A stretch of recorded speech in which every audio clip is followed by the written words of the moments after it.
नमस्कार मित्रों। आज चिंतन में ईश्वर समर्पण। हम सब दुखी मनुष्य हैं, परंतु अपने इस दुख को पहचानना नहीं चाहते, यही अज्ञान है। दुख इस बात का नहीं कि हमें संसार से कुछ मिला नहीं या हमारा कोई प्रयोजन पूरा नहीं हो पाया। दुख इस बात का कि ईश्वरीय धरोहर को पूर्ण रूप से उत्सर्ग करने के मार्ग पर हम नहीं लगा पाए। इसके लिए क्या करना पड़ेगा? सर्वप्रथम तो यह मानना पड़ेगा कि वास्तव में दुख है। उस दुख का कारण बाहर भौतिक नहीं, बल्कि हमारे अंतःकरण में विद्यमान है।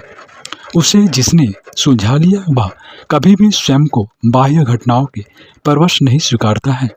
उसे तो परमात्मा का प्रकाश सहज ही प्राप्त होता है। यही उसकी नियति है, जिसके पास अपने अंतःकरण के शोधन की नीति है। जीवन की परिस्थितियों को सुलझाने और अपने मार्ग पर बढ़ चलने का साहस भी उसे ही प्राप्त होता है। यदि हम अपनी आत्म प्रेरणा से विमुख नहीं हैं, तो हमें सच्ची शांति के दर्शन हो चुके हैं एवं अब हमारा जीवन किसी प्रकार के चाल चलन से परे है, तो समझना चाहिए कि ईश्वर की महान अनुकंपा हम पर हुई है। इससे बढ़कर कुछ नहीं हो सकता है। हृदय की दिव्य भावना का उजागर होना एवं उससे जीवन के कायाकल्प की दिशा में बढ़ना, यही तो ईश्वरीय विधान है। जो उसे समझ गया, उसे अपनी आत्मा में उस संभावना के जन्म का उदय दिखाई देता है, जिसे देवत्व जागरण एवं मानव मर्यादा का उद्घोष कहा जा सके। हम सबको अपनी आत्म प्रेरणा को समझना आना चाहिए कि वह क्या कहती है। क्या भौतिक संसार उसे प्रिय है या किसी दिव्य प्रयोजन का कार्यावरण? क्या आत्मा की सदा रहने वाली सत्ता से उसे प्रीति है या इस संसार के भटकाओं एवं कुहासों के मध्य विचलित हो जाने से? हमें यह समझना चाहिए कि हमारे भीतर एक महान धरोहर का वास है। वह है अंतःकरण की प्यास और ईश्वरीय विधान अनुसार चल पड़ने की नीति व्यवहार। जो ऐसा कर सका उसका जीवन संवर गया, क्योंकि हृदय में विराजित महान आत्मा ईश्वरीय संसर्ग से पूर्ण मुक्त हो जाती है एवं तब उसका प्रकाश जीवन की सभी गतिविधियों में एकता के सूत्र से देदीप्यमान होता दिखाई देता है।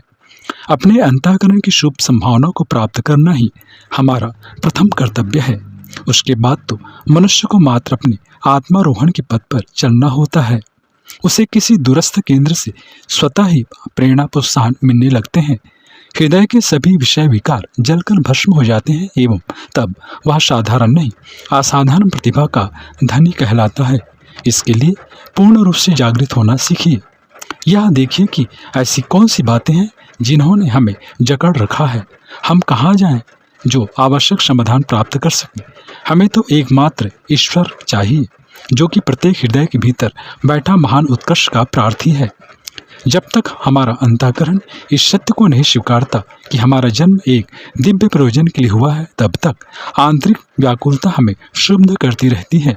इसे स्वीकारने के अतिरिक्त एक और चाहत आवश्यक है, और वह है पूर्ण उत्सर्ग की प्रार्थना एवं सभी प्रकार के विषय व्यापारों से मुक्त का आत्मभाव। जब तक अंतःकरण इतना शुद्ध नहीं हो जाए कि प्रत्येक प्रयोजन हेतु ईश्वरीय गुण कर्मा का ध्यान रहे, आत्मा सदा एक रस अपने स्रोत से मिलने जा को तत्पर खड़ी दिखाई दे तथा हमें जीवन का स्वरूप व्यक्तिगत सुख स्वार्थ से बढ़कर समष्टि के हित जा लगने में प्रतीत हो, तभी यह संभव है कि हृदय की प्रेरणा ईश्वरीय नवविधान अनुसार चलने को अग्रसर दिखाई पड़े। मनुष्य का चेत निमूर्ण पूर्णतः विगलित होकर उसे उस महान सौभाग्य की प्राप्ति कराता है, जिसे कि ईश्वरीय अनुकंपा एवं ज्ञान के अमृत सागर से मिलन कहा जा सके। जब तक हम अपनी आत्मचेतना से विमुख कर बैठे हैं, हमें प्रकाश का दिव्य केंद्र पता नहीं तथा हमारा जीवन सेवा उत्कर्ष की उमंगों से परिपूर्ण नहीं, तब तक यह संभव भी नहीं कि मनुष्य की आत्मा उसे पूर्ण परिष्कृत होने को अवसर दे सके। ऐसा तब होता है जब हमारा मन एक तत्वदर्शी एवं समतापरायण हो जाए। उसे विषयों का ब्रह्मजाल कभी भी अपनी केंद्रीय धरोहर से विमुख न करे एवं तब मनुष्य का स्वरूप एक अत्यंत ही उज्ज्वल गति को प्राप्त करता है। वह है कषाय कल्मशों से मुक्ति एवं हर प्रकार की दुविधा समस्या का अंत। जब हम ऐसा करने में समर्थ हो जाएंगे तो ही जीवन सदा निश्चिंत एवं प्रेरणा से ओतप्रोत दिखाई देगा। इसे ही चमत्कार या ईश्वरीय आदेश का प्रतिवहन कहेंगे एवं फिर मनुष्य जागरूक हो इस धरती का विचरण कर अधिकारी बनता है। मित्रों, दुख का केंद्र बिंदु अंतःकरण के विषयों से ग्रस्त रहना।